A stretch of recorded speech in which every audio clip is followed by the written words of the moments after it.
ዮሐንስ ራእይ 22 ምዕራፍ አለው። ዲፕ እና ዲቴል አይደለም፣ ጠቅለል ባለመልኩ ስለ መጨረሻው ዘመን አጠቃላይ ግንዛቤ እንዲኖራችሁና አንደኛ እንድትዘጋጁ፣ ሁለተኛ ደግሞ ለሚጠይቋችሁ ሰዎች ሁሉ ምላሽ ለመስጠት እንድትችሉ ያደርጋል እና ዛሬ እግዚአብሔር በልቤ ውስጥ ያስቀመጠውን ቸርች ቢሮ በነበርኩ ጊዜ ከሰዎች ጋር የጸለይኩበትን ቃል ላካፈላችሁ ነበር ሐሳቤ። ግን እንደሱ ከማደርግ እስቲ እንደው በሆነ መንገድ እኮ አንዳንዴ ስንጀምር ይሳካል እና የሚማር ሰው ትምህርት ለመማር የሚዘጋጅ ሰው 3ም 4ም 5ም ሰው ይኑር፣ እኔ በጣም ደስተኛ ሆኜ ነው። ለምን ለዚህ ወንጌል አገልግሎት ራሴን ሰጥቻለሁ እና ፈቃደኛ ከሆናችሁ አንድ ቁጥር ጽፉልኛላችሁ። ሳራ ሚሚ በጣም የተወደድሽ እህታችን፣ በእውነት ዛሬ ደግሞ ከረጅም ጊዜ በኋላ ስላገኘዎች ፕላትፎርም ላይ በጣም ደስ ብሎኛል። ዌልካም ብዬሻለው። ማርቲ ከላይ ያለች፣ እግዚአብሔር ዘመንሽን ይባርከው። ስለመጣች ዛሬ ለመጀመሪያ ጊዜ ይመስለኛል፣ አላውቅም። አብሪሽ በጣም የተወደድክ ወንድማችን፣ በማለዳ አብረህን የምትተጋ እግዚአብሔር የከበረ ነገር ያስቀመጠብህ ወንድማችን ደግሞ ስለመጣ ደስ ብሎኛል። ነፂ በጣም የተወደደች እህታችን፣ የእህታችን ቲጂ ኦልሞስት ቤስት ፍሬንዷ ናት። በአንድ ሀገር አይኖሩም፣ ግን በጣም ጥብቅ የሆነ ግንኙነት አላቸው። እንደዚህ በፕላትፎርም በቁም ነገር የሚዋደዱ፣ የሚቀባበሉ፣ የሚከባበሩ፣ የሚነፋፈቁ፣ የሚተሳሰቡ ወንድማማቾችን፣ እህታማቾችን፣ ወንድምና እህቶችን አፍርተናል እና ጌታን እጅግ አድርጌ አመሰግናለሁ። በንጽህና እግዚአብሔርን በመፍራት ከኖርን ደግሞ ብዙ አድቫንቴጅ አለው ይሄ ፕላትፎርም። ትልቁ ችግር ንጽህና ጉድለት ካለው ሰው መጥቶ በፕላትፎርም አማካኝነት እኛን አግኝቶ ህይወታችንን ይበርዘዋል፣ ህይወታችንን ችግሩ ስለሚከት አንዳንዴ በጣም ፈራ ተባ እንላለን። ግን እንደዚሁ ደግሞ እግዚአብሔር ከብዙ ሰዎች መካከል ሁነኛ የሆኑ ሰዎችን ይሰጠናል እና እስቲ ዛሬ ታሪካዊ ዳራውን ለመጀመር እንደው ፈቃደኛ ናችሁ? ዛሬ ታሪካዊ ዳራ ላውራ። እንደው በጣም በእውነት ደስተኛ እንደምትሆኑ እርግጠኛ ነኝ እና ትምህርት ጥሩ ነው፣ ደግሞ በጣም የሚያታክት ቢሆንም እንኳን ትምህርት ጥሩ ነው። ስለዚህ እስቲ እማራለሁ የምትሉ አንድ ቁጥር ጻፉልኝ። ቲጂ ተባረኪልኝ። ብለሲዩ ጌታ ኢየሱስ ይባርክሽ። ቲጂ ሁለቴ አንዳንድ ጻፈች። ከበስተጀርባዋ በኩል አንድ ሰው አለ። ምስጊዬ ተባረኪ። ሃይሚ የስ ባክግራውንድ አስተምራለሁ። እሺ ቀጥሎ የተቀራችሁ ምናልባት እሺ ንጹህ ተባረኪልኝ። ተባረኪ እናት፣ ጌታ ኢየሱስ ይባርክሽ። ሌሎቻችሁ እርግጠኛ ነኝ ስለማይመቻችሁ እንጂ ለመጻፍ ፈቃደኛ ናችሁና ፊል ፍሪ። አይ ኖ ያለሽበት ሁኔታ ብዙ እንደማይመች ስለማቅ ፍሪ ሁኝ። ሳራ ሚሚዬ ተባረኪልኝ እናት፣ ጌታ ኢየሱስ ኦኬ። ፊል ፍሪ ተባረኪልኝ እናት፣ ብሩኩኝልኝ። ሳርዬ ተባረኪ። እሺ እንግዲህ መጽሐፍ ቅዱሳችን በአጠቃላይ ብዛቱ ስንት ነው ቢባል 66 ቅዱሳን መጽሐፍቶች አሉን። 66 መጽሐፍቶች አሉን አይደለ? እና እነዚህ 66ቱ መጽሐፍቶች ደግሞ ለሁለት ይከፈላሉ። ብዙዎቻችን እንደምናውቀው ለሁለት ሲከፈሉ 39ኙ መጽሐፍቶች የብሉይ ኪዳን ሲባሉ 27ቱ ኪዳን መጽሐፍቶች ደግሞ አዲስ ኪዳን ይባላሉ። ይሄ በጣም የታወቀ ነው። ስለ ኪዳን ስናስብ እግዚአብሔር ሁለት የተነጣጠለ ኪዳን አለው ማለታችን በፍጹም አይደለም። አንድ ኪዳን በሁለት ይከፈላል። ብሉይና አዲስ ኪዳን እንላለን። ብዙ የእምነት አባቶች እንደሚናገሩት አዲስ ኪዳን በብሉይ ኪዳን ውስጥ ነበረ፣ ብሉይ ኪዳን ደግሞ በአዲስ ኪዳን ተገለጠ ብለው ሲናገሩ ሰምታችሁ ታውቃላችሁ። ስለዚህ ሁለት የተነጣጠሉ ኪዳኖች ናቸው ካልን ሁለት የተነጣጠሉ ኪዳኖች ከሆኑ ሁለቱም የሚያወሩት የማይገናኝ የተለያየ መሆን ነበረበት። ግን አዲስ ኪዳን የተጻፈው ብሉይ ኪዳንን እያጣቀሰ በብሉይ ኪዳን የተገባው ተስፋ እንዲፈጸም ነው የተጻፈው። ስለዚህ ኪዳኑ አንድ ነው። የኪዳኑ ሁለት ፓርት አለው። ጥላ ፓርት አለው፣ አካል ፓርት አለው። ስለዚህ አንድ ኪዳን ሁለት ክፍሎች አሉት ማለት ነው።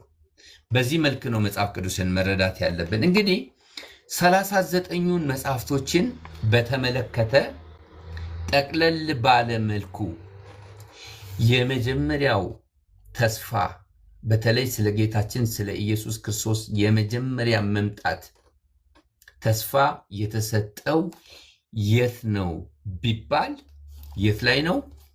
ዘፍጥረት ምዕራፍ 3 ቁጥር 15 ላይ ነው። ዘፍጥረት ምዕራፍ 3 ቁጥር 15 ላይ ነው። ምንድን ነው የተሰጠው ተስፋ ሲባል እግዚአብሔር አምላክ እንደዚህ አለ። ወደ ሴቲቱ ወደ እባቡ ቀረበና ባንተና በሴቲቱ መካከል ጠላትነትን አደርጋለሁ፣ እርሱ ራስህን ይቀጠቅጣል፣ አንተም ሰኮናውን ትነክሳለህ የሚል ቃል ተነገረ። ስለዚህ ይሄ ቃል ምን አይነት ቃል ነው ቢባል ለሰይጣን አናቱ የሚቀጠቀጥበት ቃል ነው።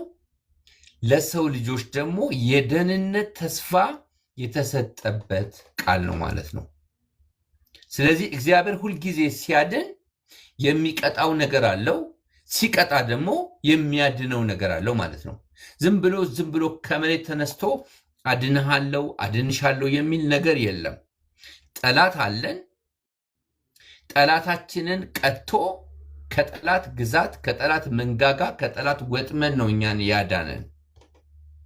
ስለዚህ ባንተና በሴቲቱ በዘርህና በዘሯ መካከል ጠላትነትን አደርጋለሁ ብሎ እግዚአብሔር ሲናገር ይሄ በመጽሐፍ ቅዱሳችን ውስጥ አዳምና ሔዋን ከኤደን ገነት ሲወጡ የተሰጣቸው የመጀመሪያ ተስፋ ቃል ነው።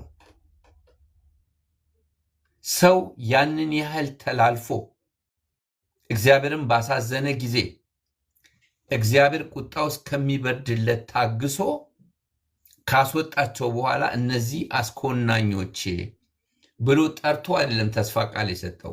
ገና ከኤደን ገነት ሲወጡ ባንተና በሴቲቱ በዘርህና በዘሯ መካከል ጠላትነትን አደርጋለሁ፣ እሱም ራስን ይቀጠቅጣል፣ አንተም ሰኮናውን ትነክሳለህ የሚል ተስፋ ቃል ተሰጠው። ስለዚህ የመጀመሪያው ስለ ጌታችን ስለ ኢየሱስ ክርስቶስ መምጣት የመጀመሪያ ተስፋ ቃል የሚገኘው ዘፍጥረት ምዕራፍ 3 ቁጥር 15 ላይ ነው።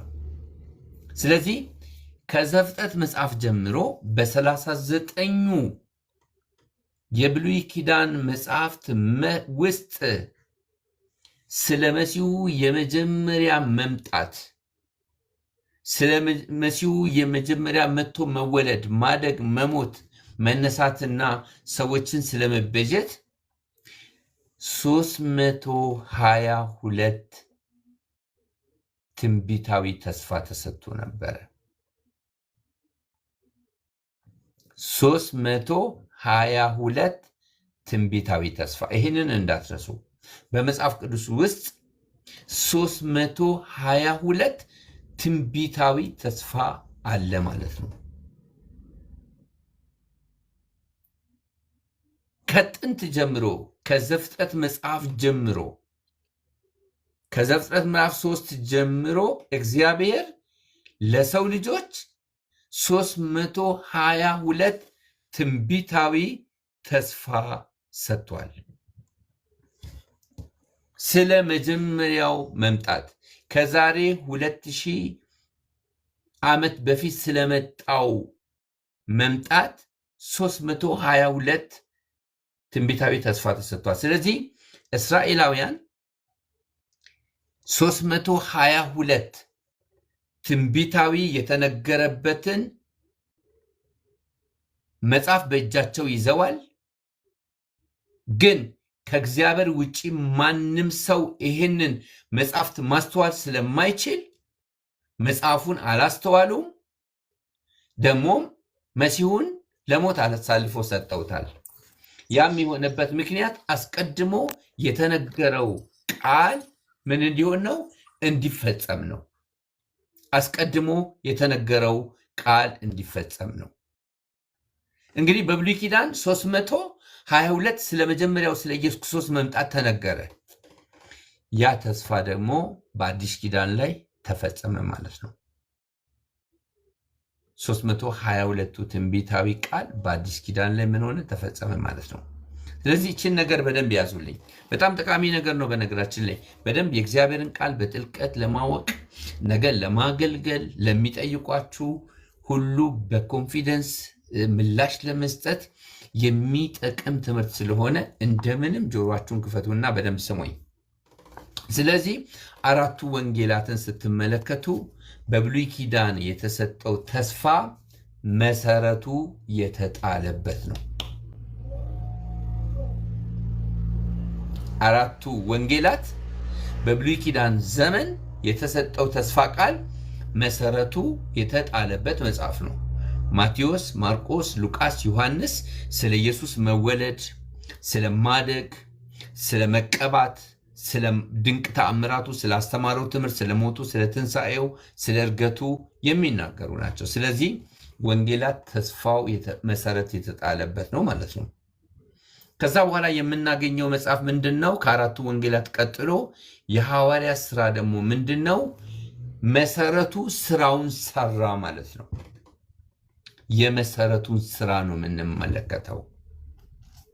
የመሰረቱ ስራ ማለት ነው። ከዛ በኋላ የምናገኘው 21 መልእክቶች ናቸው። 21ዱ መልእክቶች ደግሞ የሚያሳዩት የመሰረቱ ስራ ውጤትን ነው። ከኢየሩሳሌም ጀምሮ እስከ ሮም ድረስ የተመሰረቱ አብያተ ክርስቲያናቶች፣ የተገነቡ አብያተ ክርስቲያናቶች አሉ። ስለዚህ መልእክቶቹ የሚያሳዩ ውጤት ነው ማለት ነው። 21ዱ መልእክቶች ከሮሜ መጽሐፍ ጀምሮ እስከ ትንሹ መጽሐፍ ድረስ የምንመለከታቸው ቤተክርስቲያን ተመስርቶ ውጤቱን ነው የምናየው ማለት ነው። ከዛ በኋላ የምናገኘው የመጨረሻው መጽሐፍ ምንድን ነው? ዮሐንስ ራእይ። ዮሐንስ ራእይ ምንድን ነው ሲባል ፍጻሜ ነው። ስለዚህ ብሉይ ኪዳኑ ተስፋ ነው። ወንጌላታችሁ መሰረት ናቸው። የሐዋርያት ሥራ የመሰረቱ ስራ ነው። መልእክቶቹ የስራ ውጤት ነው። ዮሐንስ ራእይ ደግሞ ምንድን ነው? ፍጻሜ ነው። መጽሐፍ ቅዱስ ውሉ የማይታወቅ መያዣና መጨበጫ የሌለው ጅማሬ ፍጻሜ የሌለው መጽሐፍ ሳይሆን በእግዚአብሔር መንፈስ አማካይነት 40 ሰዎች ጌታ ይባርክሽ ቲጂዬ፣ ተስፋ፣ መሰረት፣ ስራ፣ ውጤትና ፍጻሜ እችን ብትጽፉ ደስ ይለኛል። ተስፋው 39ኙ ብሉይ ኪዳን መጽሐፍት ናቸው። መሰረቱ አራቱ ወንጌላት ናቸው። የሐዋርያት ሥራ የወንጌሉ ስራ ነው። ከሮሜ ጀምሮ እስከ መጨረሻው መልእክቶች ድረስ ውጤት ነው። ዮሐንስ ራእይ ደግሞ ፍጻሜ ነው። ስለዚህ መጽሐፍ ቅዱሳችን ውሉ የጠፋ በቃ ዝብርቅርቁ የወጣ የማንረዳው ሳይሆን ቅደም ተከተሉን ጠብቆ የተጻፈ መጽሐፍ ነው። ይህንን መጽሐፍ ነው የምናነበው። እጃችን ያለው መጽሐፍ ለማያምኑ የተደፈነ እንኳን ቢሆን የማይረዱትም እንኳን ቢሆን ለእኔና ለእናንተ ከመጽሐፍት ሁሉ የሚበልጥ ጥያቄ የሚመልስ ጥበብ የሚሰጥ ዕውቀት የሚሰጥ የመዳንን ዕውቀት የሚሰጥ ብዙዎችን በእኛ አማካይነት የሚታደግ መጽሐፍ ነው። ከመጽሐፍት ሁሉ የሚበልጥ መጽሐፍ ነው እጃችን ላይ። የቅዱሳን መጽሐፍት የተባለበት ምክንያት ቅዱሳን ሰዎች የሚያነቡት ሰዎችን የሚቀድስ መጽሐፍ ማለት ነው። ክብር ለእግዚአብሔር ይሁን። ስለዚህ ዮሐንስ ራእይ የምን መጽሐፍ ነው? የፍጻሜ መጽሐፍ ነው። ዘፍጥረት የጅማሬ ነው። ዮሐንስ ራእይ ፍጻሜ ነው። ጅማሬ የሌለው መጽሐፍ ጅማሬ ያደረገ፣ ፍጻሜ የሌለው አምላክ ፍጻሜ ያደረገ። ጅማሬና ፍጻሜ አለው መጽሐፍ ቅዱስ። ታዲያ ይህንን መጽሐፍ በንብርክክ ሄደን ብናነበውስ፣ በእንባ ብናነበውስ፣ በጾም በጸሎት ብናነበውስ? አንድ የሃይማኖት አባት ባለፈው ጊዜ ያረፉ በኢትዮጵያ ሲናገሩ ሰማሁኝ። 6 ዓመት ሙሉ ምሳና እራቴን በልቼ አላውቅም። የምበላው ቆሎ ነው። ስራዬ ደግሞ የሃይማኖት መጽሐፍቶችን ምን ማድረግ ነው? ማጥናት ነው አሉ። የማያድን መጽሐፍቶችን ሰዎች እጃቸው ሊይዘው የህይወት ዘመናቸውን ሁሉ ሰጥተው ሲያጠኑ፣ እኛ ደግሞ አይኖቻችን የተከፈተልን ብርሃን የበራልን እውነተኛ መጽሐፍ የሆነ ከመጽሐፍት ሁሉ የሚበልጥ እውነተኛ የሆነ የቅዱሳን መጽሐፍት የሆነው የተቀደሱ ሰዎች የሚያነቡት መጽሐፍማ እንዴት አይነበብም? እንዴት አይጠናም? ክብር ለኢየሱስ ክርስቶስ ይሁን። ዙፋኑ ለዘላለም የተባረከ ይሁን። በእጃችን ስላለው ቅዱሳን መጽሐፍት እግዚአብሔርን እናመስግነው። ተንተርሰን የምንተኛው ሳይሆን የህይወት ዘመናችንን ሁሉ የምናነበው፣ የምንንከባከበው፣ የምንጠብቀው፣ የምንኖርለት መጽሐፍ ነው እጃችን ላይ ያለው ማለት ነው። ክብር ለእግዚአብሔር ይሁን። ለምን ሰው በጨለማ ለሚበራ ብርሃን እንደሚጠነቀቅ ለዚህ ለህይወት ቃል ልንጠነቀቅለት ይገባል። ስለዚህ ሐዋርያቶችን ስትመለከቱ አብዛኛው ስራቸው ምንድን ነው ቢባል በቃልና በጸሎት ነው ጊዜያቸውን ያሳልፉት። እግዚአብሔርን ለማገልገል የምትፈልጉ ሰዎች አስራትና መባ መስጠት እና አስራትና መባ ብቻ እየሰጣችሁ መኖር የምትፈልጉ ሰዎች ምንም ግዴታ የለባችሁም። ስራ ስሩ፣ አስራትና መባ ስጡ። ነገር ግን እግዚአብሔርን በእግዚአብሔር ጸጋ ማገልገል የምትፈልጉ ሰዎች ደግሞ አንደኛ የእግዚአብሔርን ቃል ማጥናት አለባችሁ። ሁለተኛ ላጠናችሁት ቃል ደግሞ ሰሚት ለማድረግ መጸለይ አለባችሁ።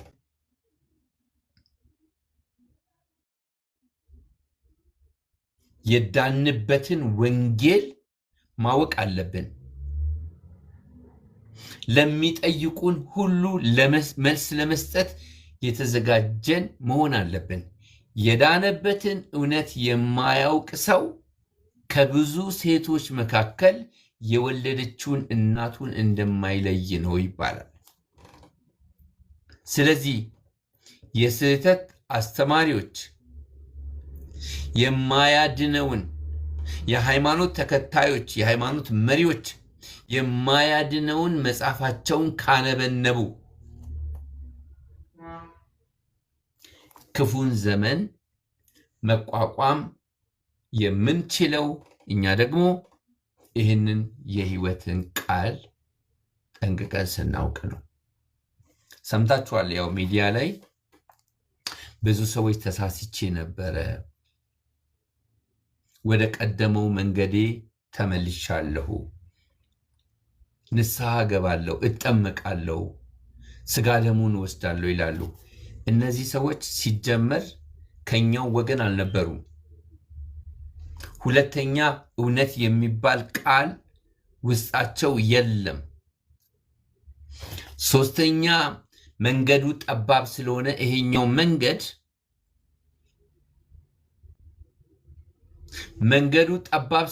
ይሄኛው መንገድ በሰፊው መንገድ እንደፈለጉ ኃጢአት እየሰሩ በሃይማኖት ታዛ ስር ኖረው ኃጢአት እየሰሩ ለመኖር ስለሚመቻቸው ነው እንጂ ከኛ ጋር ካለው እውነት በቀር ሌላ እውነት የሚባል የለም። እውነት ነው ይሄ መንገድ። ለአንድ ማይክሮ ሰከንድ የማንጠራጠረው የሚያዋጣ የቁጣ መንገድ ነው ይሄ መንገድ። ስለዚህ ይሄንን መንገድ ማወቅ አለብን። ክብር ለአምላካችን ለእግዚአብሔር ይሁን። ተግዳሮቱ እየጨመረ ነው ከቀን ወደ ቀን። ተግዳሮቱ መቋቋም የምንችለው ምን ስንሆን ነው? እውነቱን ስናውቅ ነው። እውነት አርነት ያወጣናል፣ የእግዚአብሔር ቃል እንደሚናገረው ማለት ነው። ስለዚህ መጽሐፍ ቅዱሳችን ተስፋ አለው፣ መሰረት አለው፣ ስራ አለው፣ ውጤት አለው፣ ፍጻሜ አለው። 66ቱን መጽሐፍት በምንድን ነው ጠቅለል አድርገን ስናስቀምጥ ተስፋ ብሉይ ኪዳን፣ መሰረት የተስፋው መሰረት ስራ፣ የተስፋው መሰረት ስራ ውጤት፣ የተስፋው መሰረት ስራ ውጤት ፍጻሜ ብለን 66ቱን መጽሐፍት ደግሞ እንደዚህ እናስቀምጣለን ማለት ነው። እንግዲህ አንድ በጣም አስገራሚ ነገር ልነግራችሁ ነው ከተዘጋጃችሁ። ቀደም እንደነገርኳችሁ በብሉይ ኪዳን ስንት ጊዜ ነው? 322 ትንቢታዊ ቃል ተሰጥቶ ነበር አልኳችሁ። እሺ ያንን ትንቢታዊ ቃል በጣም ጥቂት እና ውስን የሆኑ ሰዎች አንብበው መጽሐፉን ተረድተው የመጽሐፉን ድምፅ አውቀው እግዚአብሔር ለሰው ልጆች ሁሉ ያዘጋጀው መሲህ ተቀበሉ። የተቀሩትስ ገና ይሄኛው መሲህ ነኝ ብሎ በመሲህ ስም የመጣውን አስወግደነዋልና የሚመጣ መሲህ አለ፣ እሱ መሲህ እንጠብቃለን እያሉ እስቲል ዓለም ምህረት ከታወጀ 2000 ዓመት ሆኗል። እስቲል ናው ዓለም ይሁን እየጠበቀች ነው። ግን መሲሁ መጥቷል። መሲሁ መጥቶ አድኖ ሄዶ በዓለም ላይ ሰዎችን ሁሉ እያዳነ ነው። እኛ ደግሞ የትንሣኤው ምስክሮች ነን። ስለዚህ የመጀመሪያውን ምጽአቱን ስለተላለፉ ሁለተኛውንም ምጽአት እንዳይሳሳቱ የሰው ልጆች ጌታ ስለ ሁለተኛው ምጽአት በመጽሐፍ ቅዱሳችን ውስጥ 322 ሲባዛ 8 እጥፍ ነው የተናገረው። ስለ ዳግም ምጽአት 322 ሲባዛ 8 እጥፍ ማለት ምን ማለት ነው? 2576 ጊዜ በብሉይም በአዲስም ስለ ዳግም ምጽአት መጽሐፍ ቅዱስ ይናገራል። ይሄ በጥናት የተረጋገጠ ነገር ነው። የኔም የጥናት ውጤት አይደለም። እኔ የተማርኩትን ያወቅኩትን አካፍላችኋለሁ እንጂ ስለ መጨረሻው ዘመን እኔ ጥናት አድርጌ አላውቅም፣ በግሌ ማለት ነው። ስለዚህ ስንት ጊዜ ነው የተጻፈው ስለ ዳግም ምጽአት? በአዲስ ኪዳን እና በብሉይ ኪዳን 2576 ጊዜ ተጽፏል። ለምንድን ነው እንደዚህ በብዛት የተጻፈው? 8 እጥፍ ጊዜ ለምንድን ነው የተጻፈው ሲባል በመጀመሪያው ምጽአት ብዙዎቹ ስለተዘናጉ፣ የገዛ ወገኖቹም ስለተዘናጉ በሁለተኛው ምጽአት ደግሞ እንዳይዘናጉ ነው።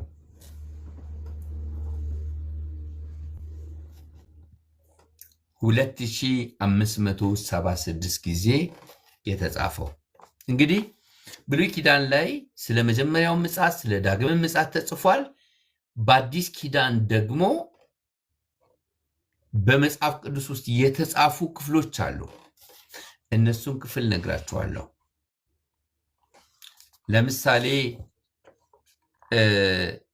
በወንጌላት ውስጥ ስለ ዳግም ምጽአት ሙሉ ምዕራፍ የተጻፈበት ምዕራፍ የትኛው ነው ብዬ በጠይቃችሁ በእርግጠኝነት ታስተውላላችሁ ብዬ አስባለሁ። የማቴዎስ ወንጌል ላይ ማቴዎስ ወንጌል 28 ምዕራፍ አለው። 24ኛው ምዕራፍ ሙሉ የሚናገረው ከመጨረሻው ዘመን ጋር በተያያዘ ነው። ማቴዎስ 24። በመቀጠል ደግሞ የማርቆስን ወንጌል ነው የምናገኘው። የማርቆስ ወንጌል 16 ምዕራፍ አለው። ከ16ቱ ምዕራፍ መካከል 13ኛው ምዕራፍ ላይ ሙሉ ምዕራፉ ከመጨረሻ ዘመን ጋር ተያይዞ ነው ጌታችን ኢየሱስ ክርስቶስ የተናገረው። ከዛ በኋላ የምናገኘው ወንጌል ምንድን ነው? እስቲ ሁላችሁ ከማርቆስ ወንጌል ቀጥሎ የምናገኘው ምን አይነት ወንጌል ነው? የሚነግረኝ ሰው አለ? የሉቃስ ወንጌል ነው። የሉቃስ ወንጌል 21ኛው ምዕራፍ ሄዳችሁ ስታዩ ልክ እንደ ማቴዎስ 24 ልክ እንደ ማርቆስ 13 ሙሉ ምዕራፉ ሉቃስ ወንጌል 21 ስለ መጨረሻው ዘመን ነው የሚናገረው። ከዛ ደግሞ ዮሐንስን ወንጌል ስንመለከት አልፎ አልፎ አንዳንድ ሐሳቦችን የምናገኝበት ክፍል አለ። ከዛ በኋላ ወደ መልእክቶቹ በምንመጣበት ጊዜ አንደኛ ተሰሎንቄ መጽሐፍ 5 ምዕራፍ አለው። 5ኛው ምዕራፍ ስለ መጨረሻው ዘመን ነው የሚናገረው።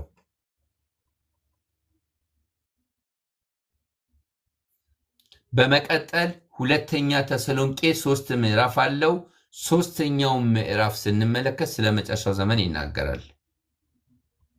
ስለዚህ ሁለቱ ተሰሎንቄዎች የመጨረሻ ምዕራፎቻቸው የሚያወራው ስለ መጨረሻው ዘመን ነው። ከዛ እንግዲህ ከሁለቱ ተሰሎንቄ መጽሐፍቶች ቀጥሎ በመልእክቶች ውስጥ በእያንዳንዱ መልእክቶች ውስጥ ሙሉውን ምዕራፍ ባይወስድም እንግዲህ አልፎ አልፎ አዲስ ኪዳንን የጻፉ ሰዎች ጳውሎስም ዮሐንስም ይናገራሉ። እንደገና ደግሞ ከነዚህ መጽሐፍቶች ቀጥሎ የፍጻሜ መጽሐፍ ላይ ዮሐንስ 22 ምዕራፍ ያለውን ራሱን የቻለ ስለ መጨረሻው ዘመን የሚናገር ትንቢታዊ ቃል ተጽፎ እንመለከታለን። እንግዲህ ሐዋርያው ዮሐንስ ብዙዎቻችን እንደምናውቀው የፍቅር ሐዋርያ ነው አይደል? ከሐዋርያቶች ሁሉ ቀድሞ ወደ ጌታ ወደ ኢየሱስ ክርስቶስ የመጣ የመጥምቁ ዮሐንስ ደቀ መዝሙር የነበረ ሰው ነው ይባላል። በመጨረሻ ላይ የሞተ በመጨረሻ ላይ ደግሞ መጽሐፍ የጻፈ ሰው ከሐዋርያው ጳውሎስ ቀጥሎ 5 መጽሐፍቶችን ጽፏል። የመጀመሪያው የዮሐንስ ወንጌል ይባላል። ቀጥሎ 3ቱ የዮሐንስ መልእክቶች አሉ። በመቀጠል ደግሞ ዮሐንስ ራእይ አለ።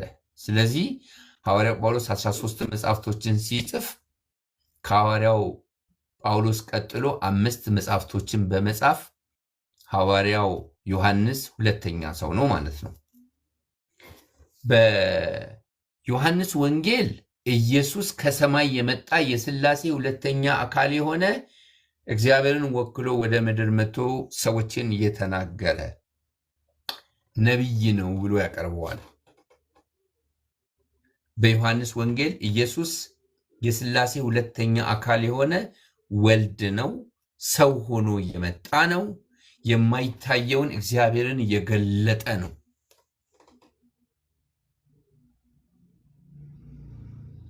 በመቀጠል 3ቱ መልእክቶቹን ስትመለከቱ በ3ቱ መልእክቶቹ ውስጥ ሐዋርያው ዮሐንስ የኢየሱስ ክርስቶስን ክህንነት መስዋዕት የሚያቀርብ ሳይሆን እንደ ብሉይ ኪዳን ራሱን ቅዱስ ሕያው መስዋዕት አድርጎ በማቅረብ ሰዎችን ወደ እግዚአብሔር የሚያቀርብ እንደሆነ ያሳያል። ስለዚህ በዮሐንስ ወንጌል ተናገረ ነው፣ እግዚአብሔርን ወደ ሰዎች አመጣ ነው። በመልእክቶቹ ውስጥ በዮሐንስ መልእክቶች ውስጥ ግን ሰዎችን ወደ እግዚአብሔር በራሱ መስዋዕትነት የሚያቀርብ ነው ማለት ነው።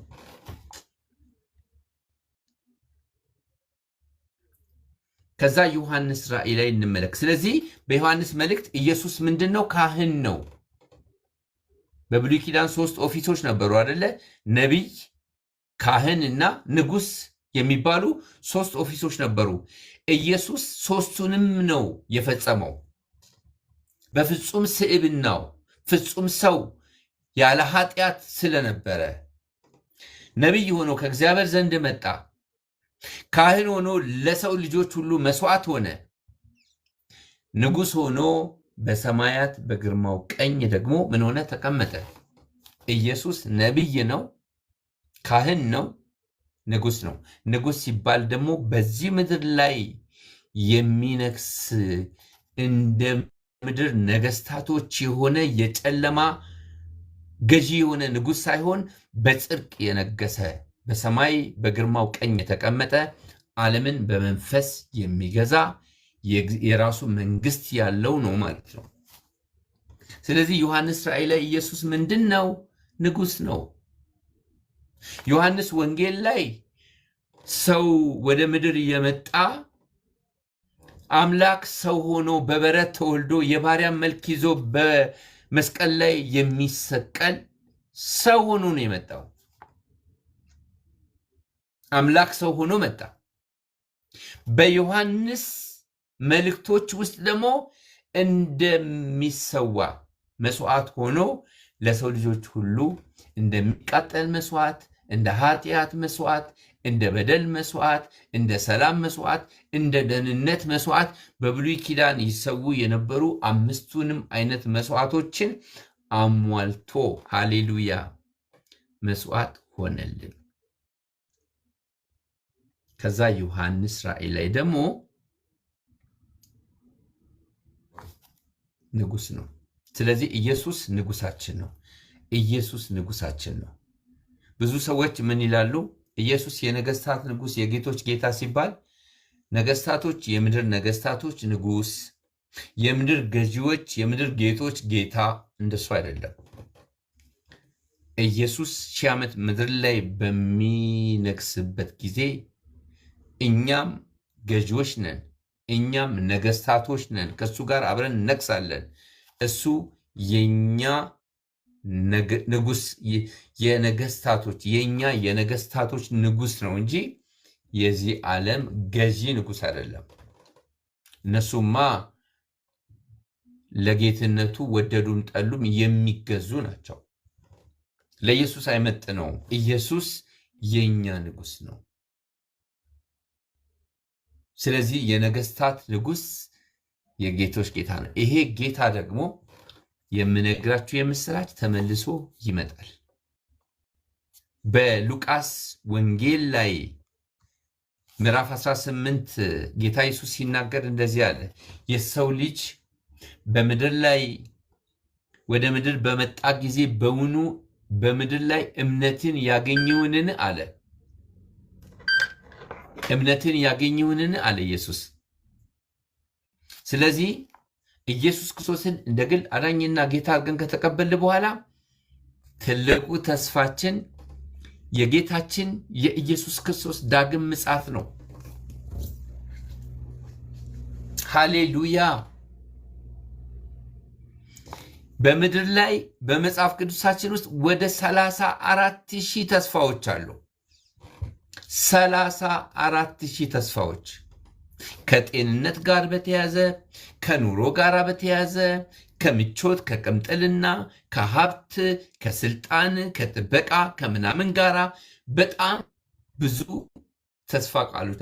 ከተስፋዎች ሁሉ የሚበልጥ የተባረከ ተስፋ የተባለው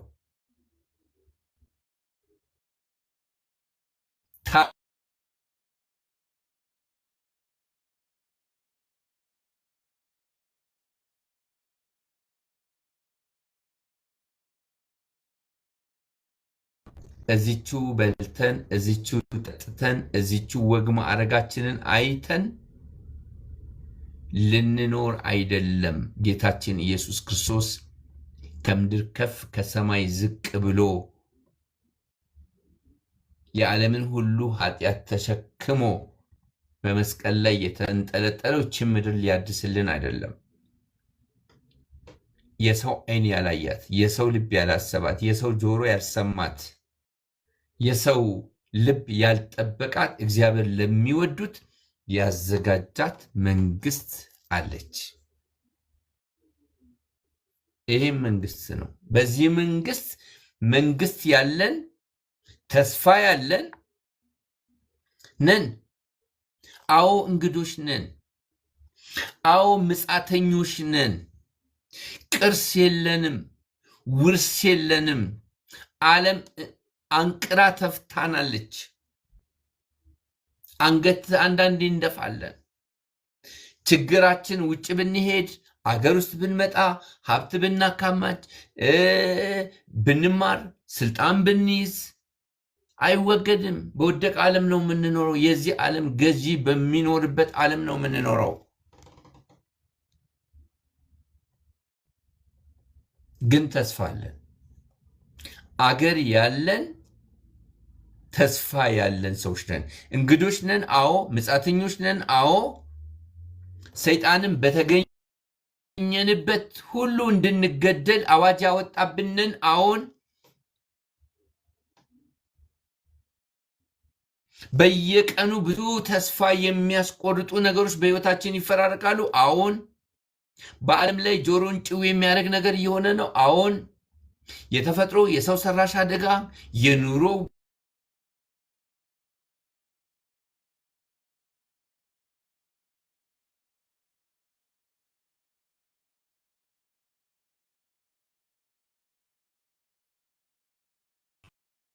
ስለ ተስፋ ስለተቀበላችሁ ተስፋ ነው በእንዲህ አይነት ሁኔታ ውስጥ የምታልፉት።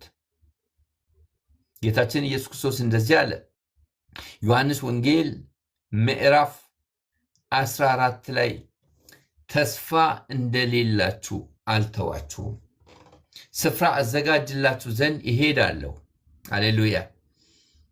እኔ ባለሁበት እናንተም ከኔ ጋር አብራችሁ እንድትኖሩ ድጋሚ መጥቼ እወስዳችኋለሁ። ስለዚህ ኢየሱስን ከተቀበልን በኋላ ወደ ሰማይ ማንጋጠጥ እንኳን ባይሆንም ኢየሱስን የሚጠብቅ ሕይወት ያስፈልገናል።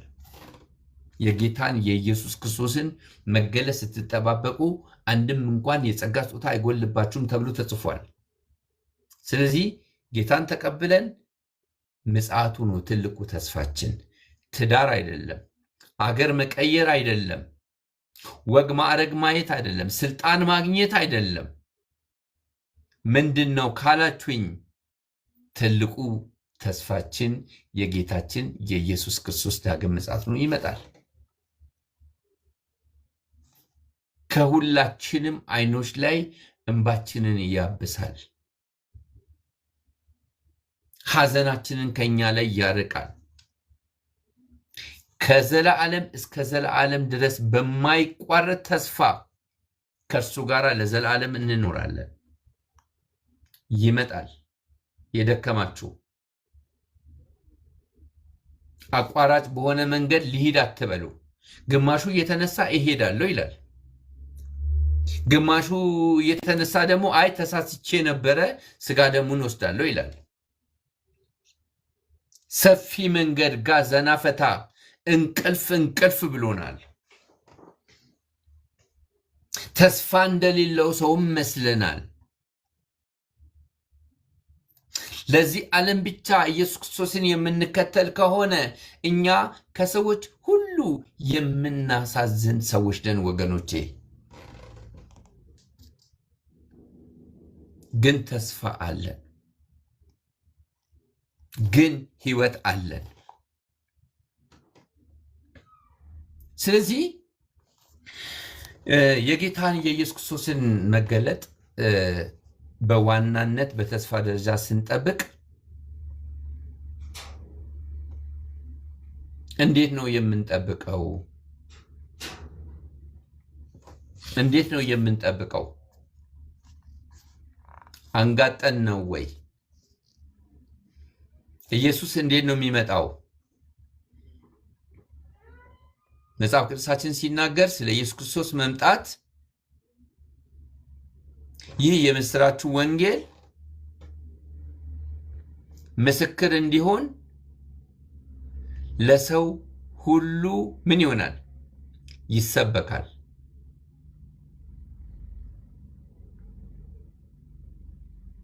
አይደል? ከዛስ ፍጻሜ ይሆናል። ስለዚህ የኢየሱስ መምጣት በምንድን ነው የሚወሰነው ሲባል አብ በቆረጠው ቀን አይደለም። የምስራቹ ወንጌል ለሚያምኑም ለማያምኑም ለሚቀበሉም ለማይቀበሉም ምስክር እንዲሆን ለሰው ልጆች ሁሉ ምን ይሆናል? ይሰበካል። ከዳር እስከ ዳር ይሰበካል። ያኔ ፍጻሜ ይሆናል ይላል። ያኔ ፍጻሜ ይሆናል። መቼ?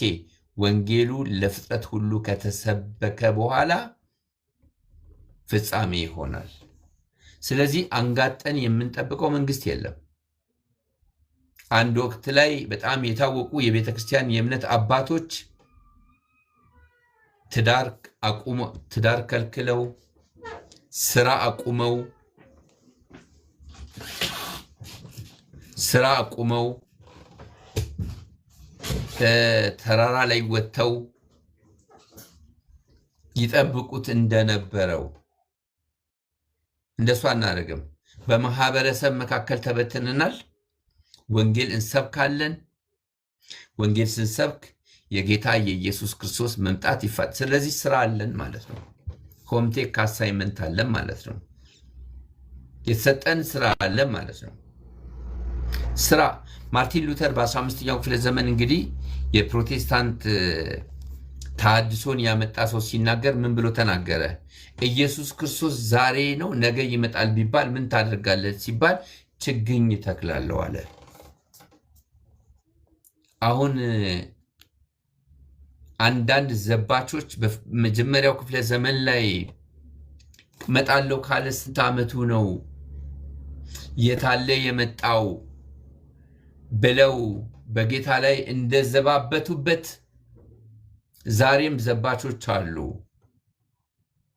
አይመጣም የሚሉ በኖህ ዘመን እንደነበረው በሎጥ ዘመን እንደነበረው አይመጣም የሚሉ አሉ።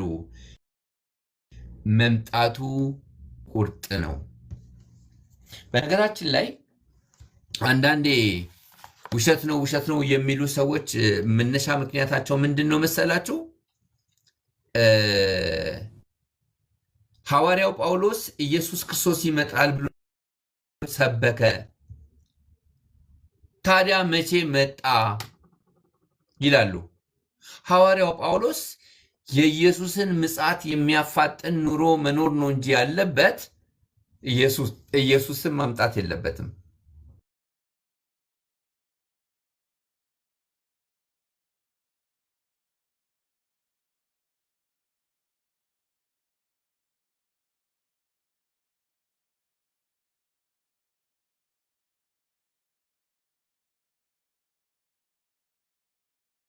እናገር ምንድን ነው ዓላማ ካላችሁኝ፣ የኢየሱስ ክርስቶስን ምጽአት ስትጠባበቁ አንድስ የጸጋ ስጦታ እንኳን አይጎልባችሁም ተብሎ ተጽፏልና ወንጌልን ስበኩ ነው።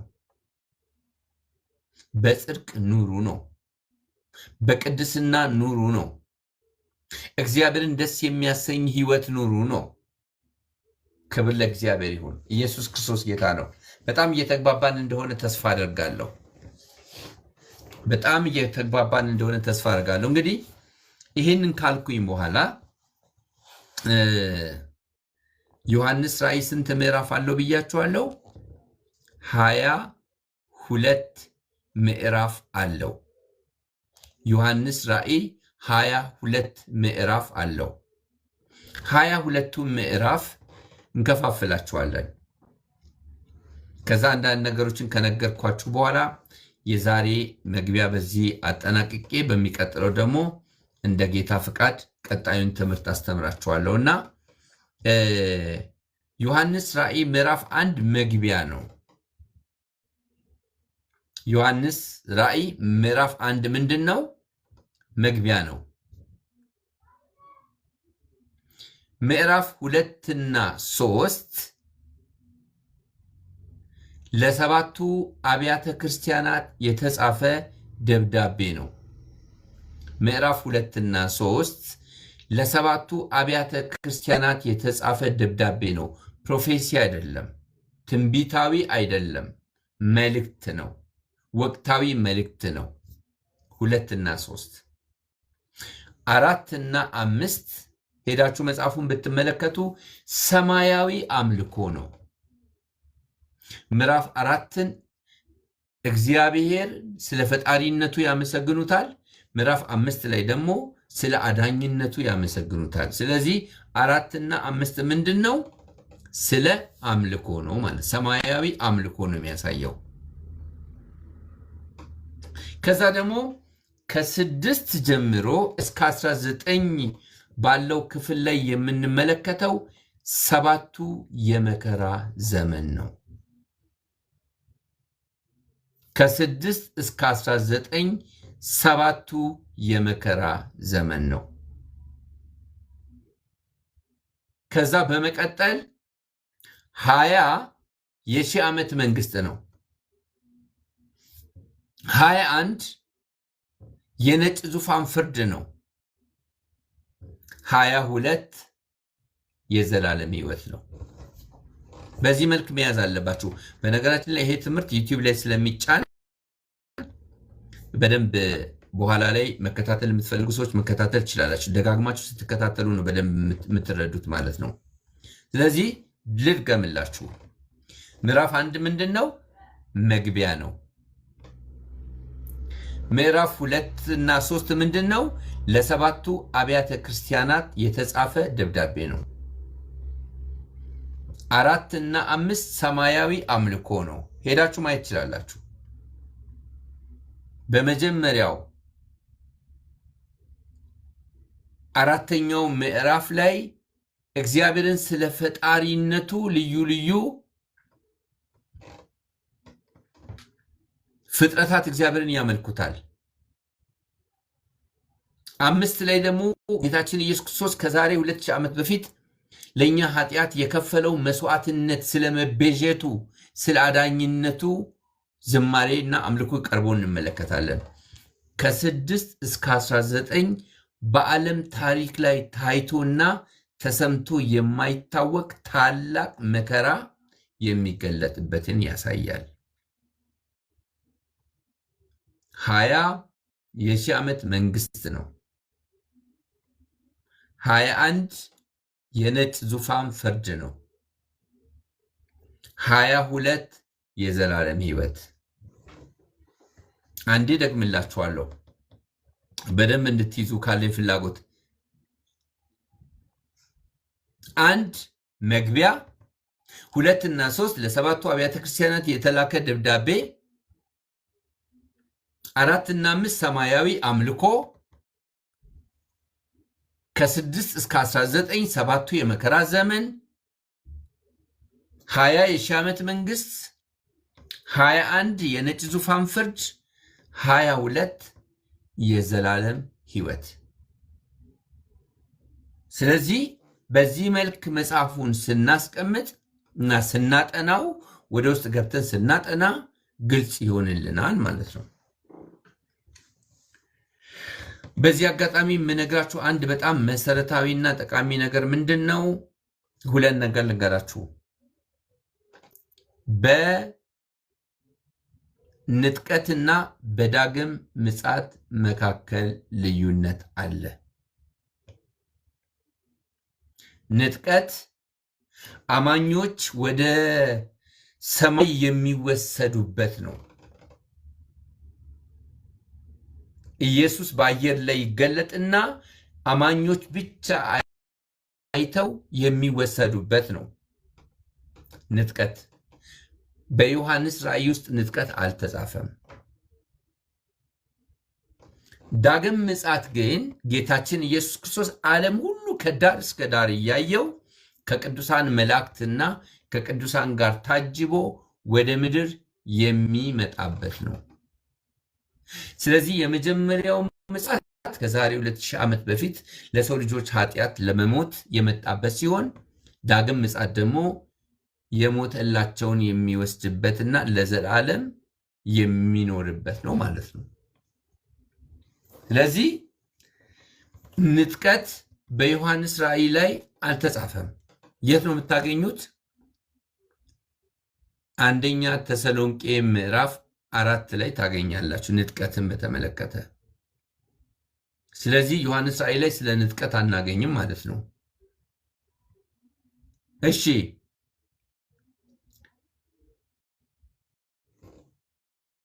ሰባቱ የመከራ ዘመን ደግሞ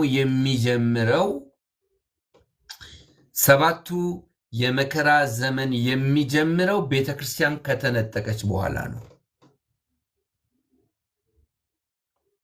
ሰባቱ የመከራ ዘመን የሚጀምረው ቤተክርስቲያን ከተነጠቀች በኋላ ነው። ስለዚህ በሰባቱ የመከራ ዘመን ውስጥ ቤተክርስቲያን ታልፋለች አታልፍም የሚል ብዙ ክርክር አለ።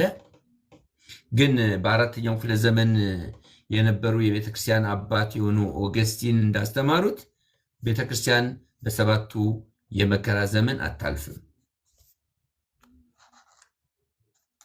እሺ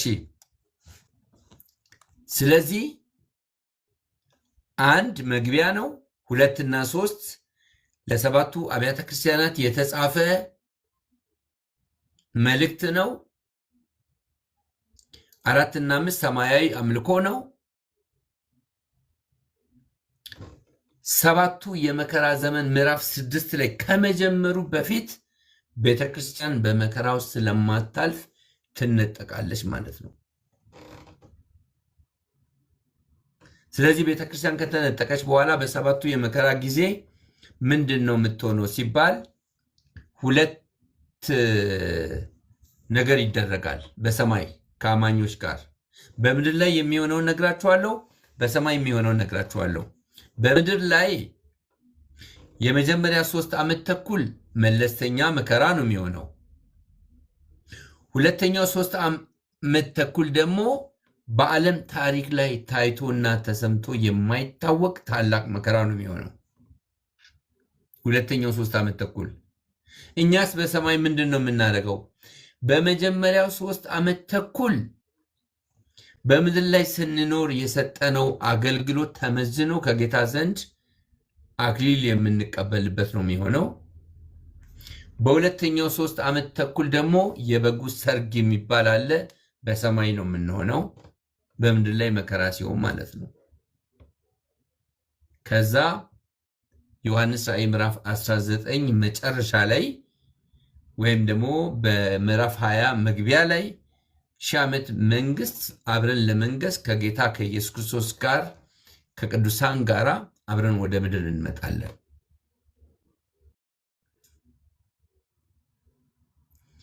ምድር ላይ ግን በዓለም ታሪክ ላይ ታይቶ ተሰምቶ የማይታወቅ መከራ ነው የሚሆነው። መከራው 2 ዓላማ አለው። እችን በደንብ ያዙልኝ። 2 ሰው ቢሰማኝ እኔ ይበቃኛል። መከራው 2 ዓላማ አለው። አንደኛ በአንደኛው ክፍለ ዘመን ኢየሱስ በተወለደ ጊዜ የሚጠብቁት መሲህና የመጣው መሲህ ነኝ የሚለው ኢየሱስ ስላልተመሳሰለላቸው አንቀበልም ብለው ያስወገዱ አይሁዳውያን በሚመጣው መከራ ብርቱ ስቃይ ውስጥ ካለፉ በኋላ ወደ ኋላ ሪማይንድ ያደርጉና የሰቀልነው የገደልነው መሲህ ለካ ያለፈው ነው እሱ ነው ብለው እሱን ያስተውላሉ። ስለዚህ መከራው ለማዳን ነው ማለት ነው፣ ለማጥፋት ብቻ አይደለም። በመከራ ብዛት በመከራው ጭንቅ መከራ ውስጥ ወደ ማስተዋል ወደ መረዳት ይመጣሉ። ስለዚህ መከራ የሚያጠፋ ብቻ አይደለም የሚያድንም ነው። ክብር ለኢየሱስ ሲሆን እግዚአብሔር ሰማይ ላይ ቁጭ ብሎ በቃ ምድርን ሲያንጨረጭር የሚደሰት አምላክ አይደለም። እንደዛ የምታስቡ ሰዎች አላችሁ፣ ተሳሳችኋል። እግዚአብሔር ዓላማ አለው። የሚያድነውን ያድናል፣ የሚያጠፋውን ያጠፋል፣ የሚፈርድበትን ይፈርዳል። ግን በሰባቱ የመከራ ዘመን በተለይ በሁለተኛው 3 ዓመት ተኩል ከሚሆነው ከብርቱ መከራ የተነሳ እግዚአብሔር የእስራኤልን ቅሬታ ያድናል። ፕሮግራም አለው እግዚአብሔር። አሕዛብ የሚድንበት ጊዜ እንደነበረው ሁሉ እስራኤልም የሚድንበት ጊዜ አለው። መጽሐፍ ይናገራል ሮሜ 9 10 11 ላይ ስትመለከቱ። ስለዚህ የእግዚአብሔር ፕሮግራም አይሁድን የማያካትት ነው ብላችሁ የምታምኑ ከሆናችሁ በጣም በተሳሳተ ነገር ውስጥ ገብታችኋል። እግዚአብሔር አይሁዳውያን ባለመቀበላቸው ምክንያት ድንዛዜ ሆኖባቸው ድንዛዜ በነበረው እስራኤል ላይ ብርሃን አሕዛብ ላይ ብርሃን ካበራ ወቅቶችና ወራቶችን የሚያፈራርቅ አምላክ አንዴ ወደዚህ ያድናል፣ አንዴ ወደዚህ ያድናል። ከነገር፣ ከጎሳ፣ ከብሔር፣ ከሀገሮች ሁሉ ሰዎችን እግዚአብሔር ያድናል። ስለዚህ እስራኤል ትድናለች ተብሎ ተጽፏል። መጽሐፍ እንደዚህ አይነት ተስፋ ቃል ይሰጣል። ስለዚህ በሰባቱ የመከራ ዘመን ውስጥ ቤተክርስቲያን ስለማታልፍ ከምዕራፍ 6 ጀምሮ እስከ 19 ያለውን እያነበብን ሰቀቀን ውስጥ መግባት የለብንም። አድነኝ ጌታ ሆይ ከዚህ በእርግጥ ኦልሬዲ መከራው አለ። አሁንም ግን የዛኔ የከፋ ነው የሚሆነው። ስለዚህ እኛን የሚመለከተን ክፍል የትኛው ነው፣ የማይመለከተን ክፍል የትኛው ነው ብለን መረዳት አለብን። አንድ በጣም ልነግራችሁ የምፈልገው ሐሳብ ደግሞ እንድታስተውሉልኝ የምፈልገው ሐሳብ ደግሞ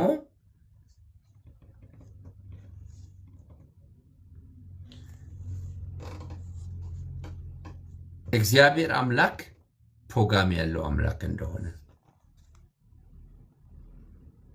እግዚአብሔር አምላክ ምን አይነት አምላክ ነው በደንብ እንድታስተውሉልኝ ይፈልጋለሁ። የሚሰራውን የሚያውቅ አምላክ እንደሆነ፣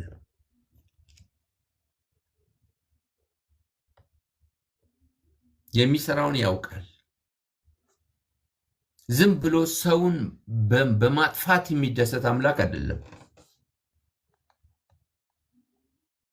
ሰውን በመጨፍጨፍ ደስ የሚል ሌላው አንድ እንድታስተውሉ የሚፈልገው ዮሐንስ ራእይ የተጻፈበት ምክንያት እንድንሳቀቅ አይደለም፣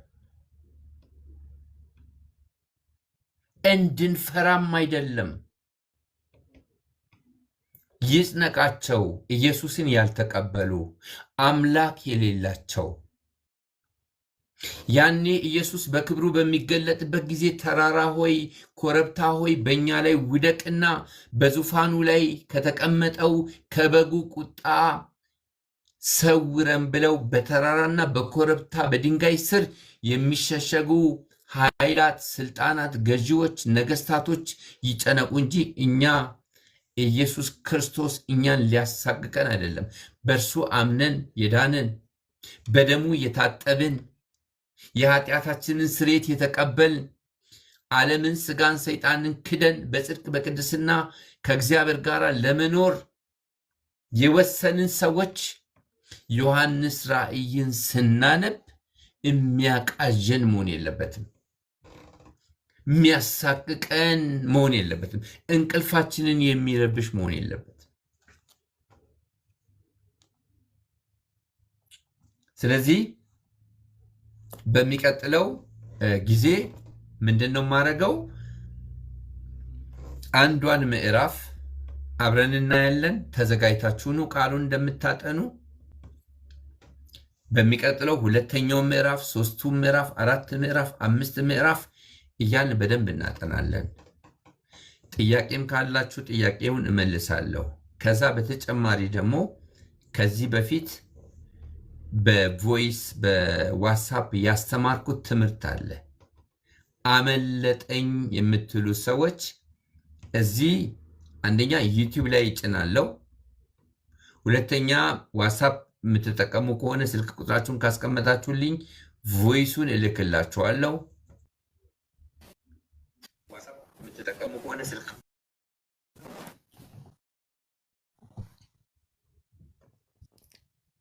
ቮይሱን እልክላችኋለሁ። እዚህ ደግሞ ላይቭ የምትመጡ ሰዎች ላይቭ ያለውን ትምህርት ተከታተላላችሁ። ጥያቄ ካላችሁ ጥያቄውን እመልስላችኋለሁ። በዚህ መንገድ ዮሐንስ ራእይን እናጠናለን። ዮሐንስ ራእይን ቅዳሜ በኢትዮጵያ ሰዓት አቆጣጠር ከምሽቱ 1 ሰዓት ጀምሮ ነው የምናጠናው። ምናልባት ቪዲዮ ሰራለሁኝ ለዚህ እና በየሳምንቱ ኤክሰፕሽናል የሆነ ኬስ ካልገጠመኝ በቀር ቋሚ ነው የሚሆነው ማለት ነው። ስለዚህ በዚህ መልክ ተዘጋጁ። እግዚአብሔር በጣም ድንቅ ጊዜ ይሰጠናል። አሁን ደግሞ ጊዜ ይሰጣችኋለሁ።